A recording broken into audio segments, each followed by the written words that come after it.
do verso 5 ao verso 11.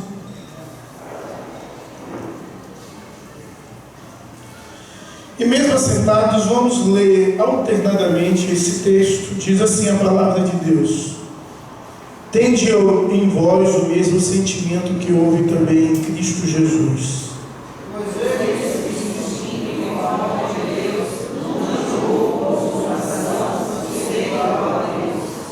Antes a si mesmo se esvaziou, assumindo a forma de servo, tornando-se em semelhança de homens, e reconhecimento em figura humana.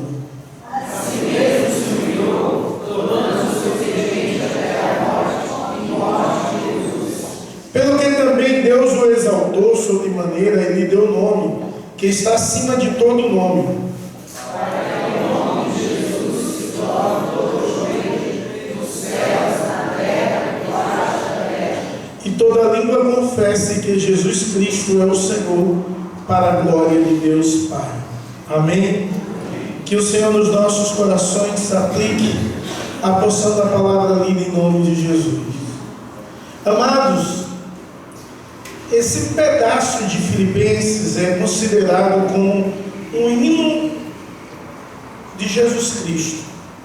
Há quem diga, Wesley diz que esse texto, esses versículos, é a maior inspiração de Paulo a falar sobre Jesus de uma profundidade imensa e extraordinária. É claro que esse texto não só fala de cristologia e não há só a intenção de manifestar a ação de Jesus Cristo ou a obra de Cristo ou o estado de Cristo de humilhação e exaltação, que deixa bem claro nesse texto. A ideia aqui é que a igreja do Senhor Jesus Cristo, que esquece de viver os princípios de Deus, esquece de viver a verdade de Deus, e vive em contendas, em discussões fúteis e banais, elas possam, em nome de Jesus, olhar o exemplo de Cristo, o seu exemplo na sua humilhação e na sua exaltação, a forma como Cristo viveu, e a partir do exemplo de Cristo, imitar Cristo em todos os seus procedimentos. E quando nós entendemos isso, nós entendemos que o texto vai continuando a sua sequência, que começa no capítulo 1, verso 27, sobre a unidade da igreja, e passa para o capítulo 2, do verso 1 ao 4, ainda falando da unidade da igreja, e já que nos versos 5 ao 11, ele fala sobre a supremacia de Cristo como um exemplo da unidade para a igreja. E eu vejo que a igreja tem perdido cada vez mais a prática de unidade. E quando eu digo igreja, eu não estou me relacionando tão somente à igreja local, mas também a ela, mas a igreja geral. Ela tem perdido o amor mútuo, a facilidade, a compreensão de viver unidos, de andar em comum acordo, em ter mesmos projetos, em glorificar a Deus do mesmo jeito. E parece que o senso do mundo de competição tem tomado a esfera da igreja, a tal ponto que quando as pessoas se dedicam a um ministério, elas se dedicam a um ministério para dizer: o meu ministério vai ser, ou o serviço vai ser melhor do que o do outro, e assim vai. E isso é algo terrível, contraditório aos princípios de Deus e à verdade de Deus.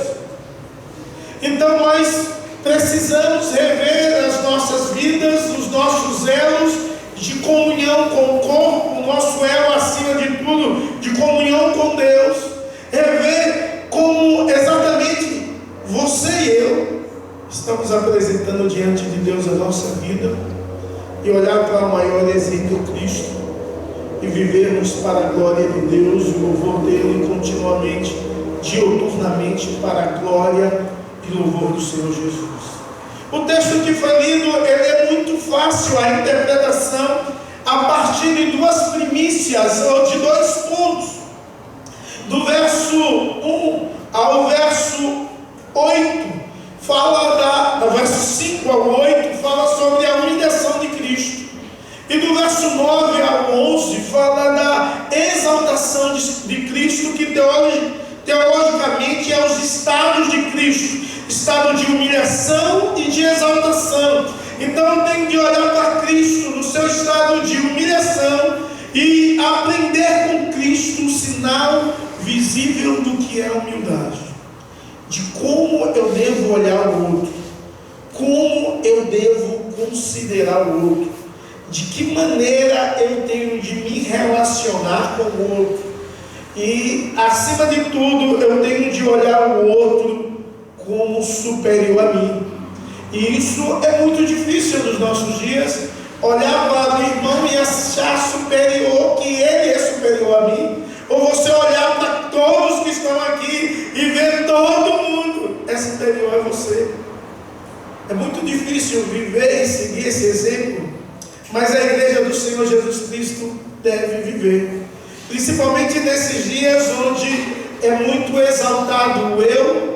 Você pode, você consegue, você é filho do rei, vai dar certo, profetiza a sua bênção, você vai conseguir, onde a autoajuda é evidente, você é o cara, você é a fera, né? E muita gente se empolga com essas coisas dos nossos dias, que não tem nada a ver com o Evangelho, não tem nada a ver com seguir o exemplo de Cristo, não tem nada a ver em viver uma vida de humildade e considerar o outro superior.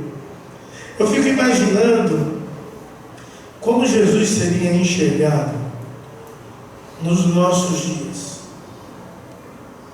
se ele, após uma refeição, fazendo comigo e com você, ele pegasse uma bacia, colocasse água, e ele se abaixasse e começasse a lavar o meu pé, o seu pé, cheio de chulé talvez, lavando, mas não só lavando, enxugando os seus pés. Que tipo de liderança Jesus seria conhecido nos nossos dias? Talvez uma liderança fraca, talvez uma liderança que não tinha um poder de autoestima, porque a grande maioria dos pastores tem escudeiros para carregar pasta. É sério. A grande maioria de pastores andam e o outro anda carregando a pasta do pastor. Hernandes Dias Lopes diz que quando ele vai pregar em algumas igrejas, ele se sente tão constrangido que o povo só falta deitar no chão para que ele pise. Ele diz que há uma total incompreensão do Evangelho quando nós devemos olhar para esse texto e olhar para o outro como superior. Isso dispensa todo o senso humano, todo o egoísmo humano, vai ser lançado por terra. Toda altivez, toda soberba é destruída quando eu olho para o outro e vejo que o outro é superior a mim e vivo em humildade para com o outro.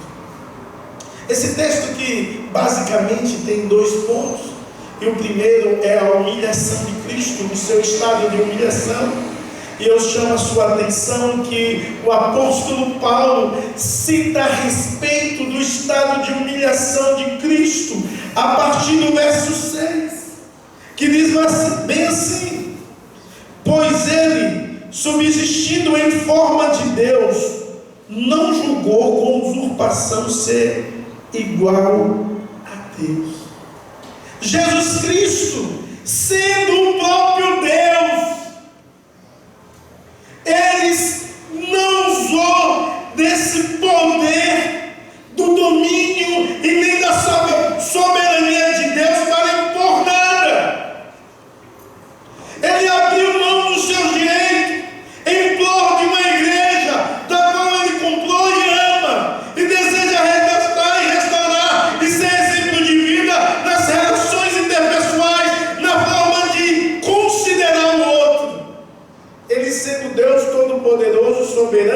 Senhor de tudo e de todos, que nem o mundo podia conter a sua glória, Ele se fez homem, Ele abriu mão da sua onipresença para estar presente em alguns lugares. Ele se fez homem simplesmente para ensinar a você a viver uma vida de humildade diante dos princípios e da verdade de Deus. Algumas vezes, até mesmo para a igreja, ser humilde é um sinônimo de ser bobo. Ser humilde é um sinônimo de ser besta. Ser humilde é um sinônimo de ser um mané. Perdão se tiver mané aqui. Não, me perdoe. Esses são uns ditados que o povo usa. Não nada contra a mané, né? Mas ninguém chama mané, Manuel, né? Mas tem codinome mané, né? Então ele abre mão dos seus direitos. Ele abre mão da sua soberania. Ele abre mão da sua riqueza. Ele abre mão do seu domínio. Jesus nasceu em uma estribaria. Jesus não tinha um lugar para hospedar. Ele é Rei dos reis, Senhor dos senhores. Toda a riqueza, todo o domínio, tudo pertence a Ele. Ele abriu mão dos seus direitos.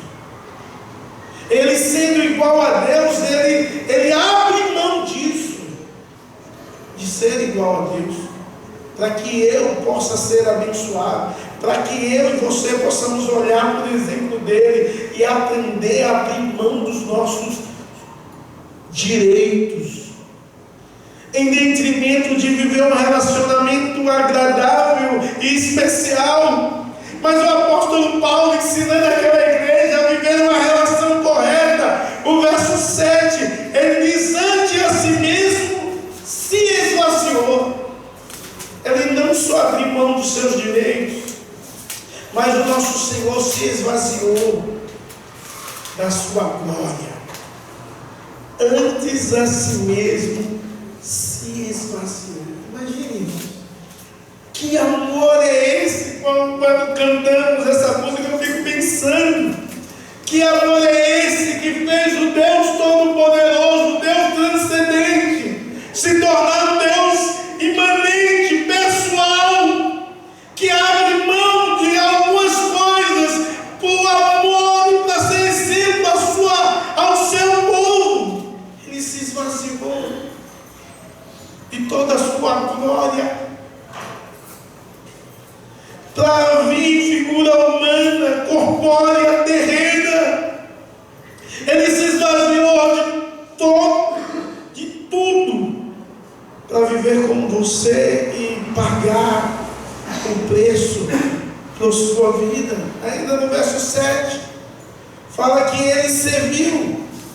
E a demonstração do ministério de Jesus Cristo nesse hino cristológico que nos dá o exemplo de uma relação e conduta sincera para com o próximo, foi um exemplo de serviço. Se você for ler os evangelhos, você vai ver o quanto Jesus serviu. O tempo todo Jesus estava servindo. Algumas horas ele não conseguia ter um momento a sós, então ele tinha de fugir do burburinho da multidão, ir para os montes e orar em secreto a Deus. Mas fora isso, ele viveu a servir o tempo todo. Servir pessoas individuais, servir pessoas no coletivo, ou servir os próprios apóstolos em suas demandas de vida. Então Jesus Cristo sempre serviu. E a igreja do Senhor Jesus Cristo muitas vezes não quer servir. Tem gente que quando tem encargo ele quer mandar, ordenar, se achando ser alguma coisa. Jesus serviu. E ele serviu sempre com alegria. A palavra de Deus ainda no verso 7 diz que ele tornou-se semelhante a homem. E a ideia aqui é que ele foi igual à figura humana. Não sou igual na questão de aspecto, mas igual em todos os sofrimentos, provações e tentações, desejos.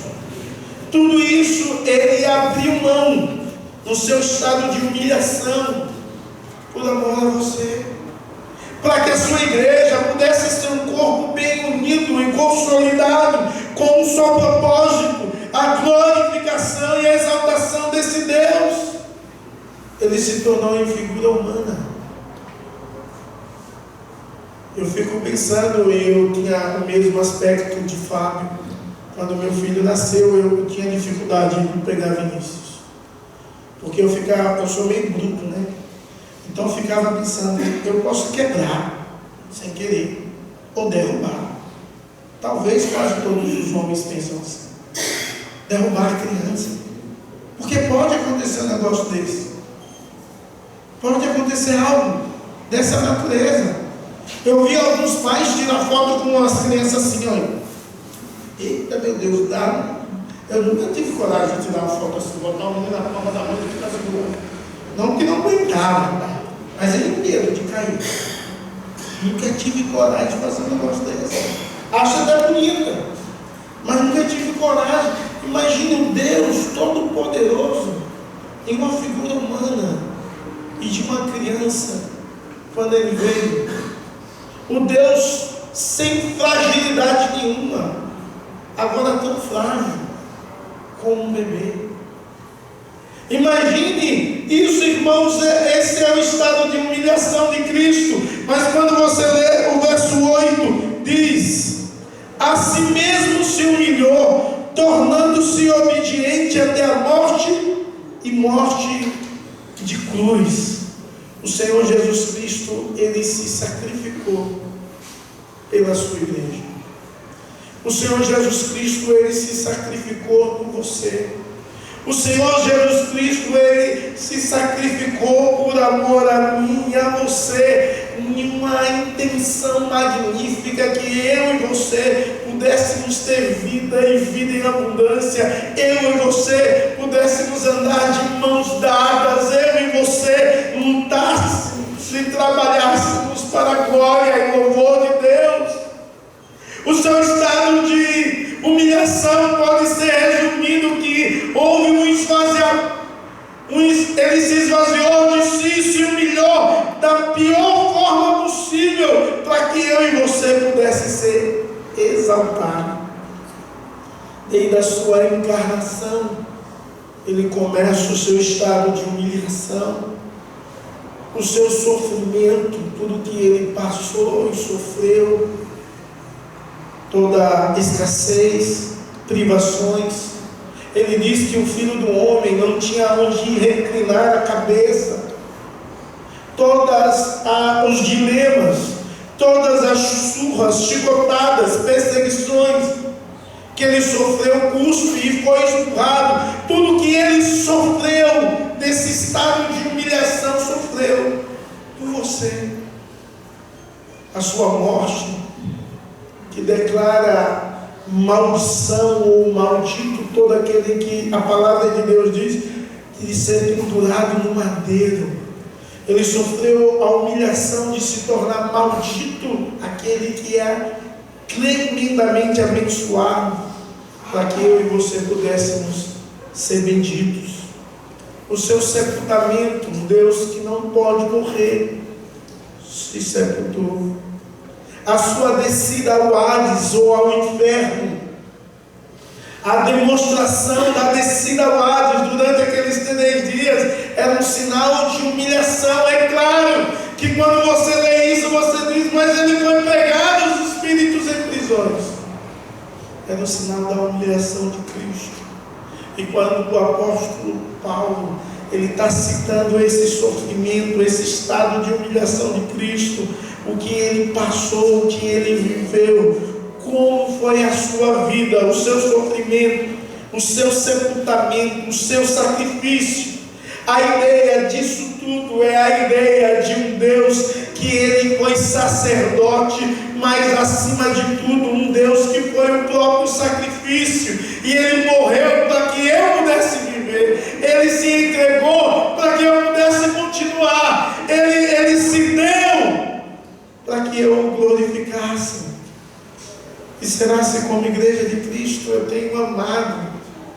um Deus todo-poderoso e magnífico, e tenho olhado para esse Deus e tenho respondido ao seu amor em amor. Eu tenho vivido para a glória de Deus. Eu tenho consciência que tudo que temos e que somos pertence a Ele. Eu tenho sido um servo e servido como Ele serviu, ao exemplo dele. Eu tenho considerado o outro maior. Eu tenho abrido mão dos meus interesses, da minha justiça própria, para que o outro seja abençoado.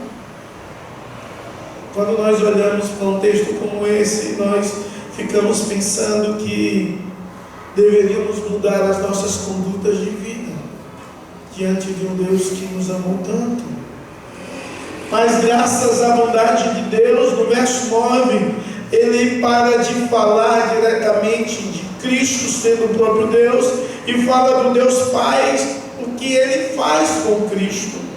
E aí ele começa a falar da exaltação de Cristo. Deus o exaltou. Verso 9: esse Deus que exaltou a Cristo é o Deus qual nós seguimos e vivemos, pelo que também Deus o exaltou sob maneira. Ele lhe deu um nome que está acima de todo nome. Deus exaltou o nome de Cristo.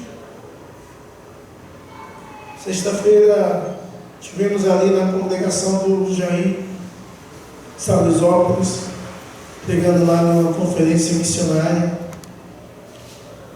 e eu vi uma menina fazer uma oração. Prestei atenção na oração, muito bonita a oração, e sincera, e uma oração com fervor. Mas a menina não terminou a oração em nome de Jesus. Ela terminou a oração dizendo amém. E eu fiquei pensando, quantas pessoas na igreja terminam a oração desse jeito? Quantas pessoas até se quebrantam diante de Deus, e quando acaba as suas orações diz amém, não em nome de Jesus, amém.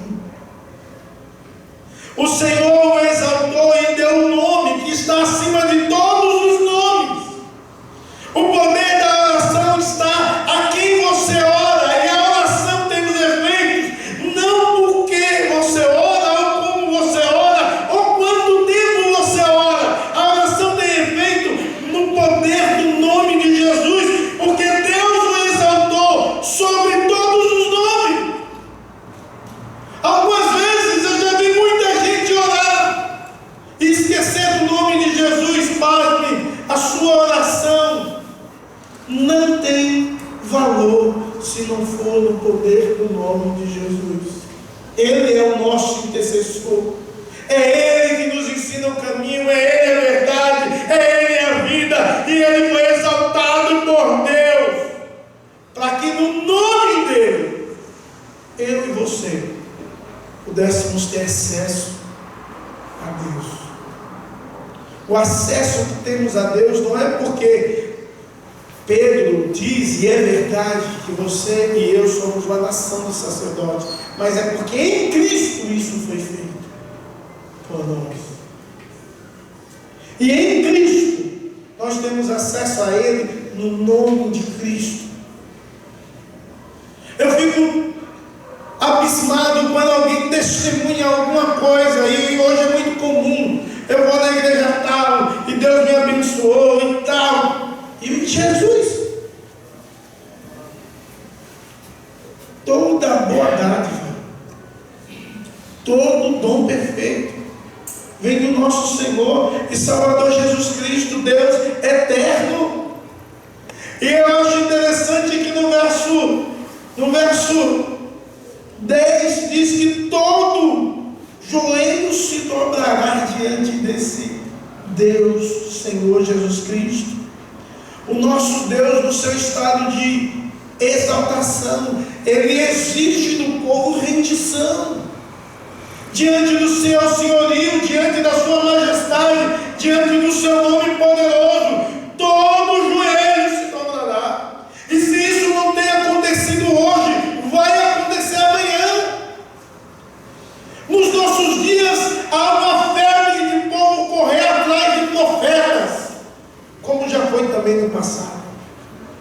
profecias, campanhas. Vamos atrás dessas coisas. Vai ter ali, tem um homem de Deus poderoso. Eu não sei se existe alguém poderoso aqui na terra. Na minha concepção, talvez errada, não existe nenhum homem de poder.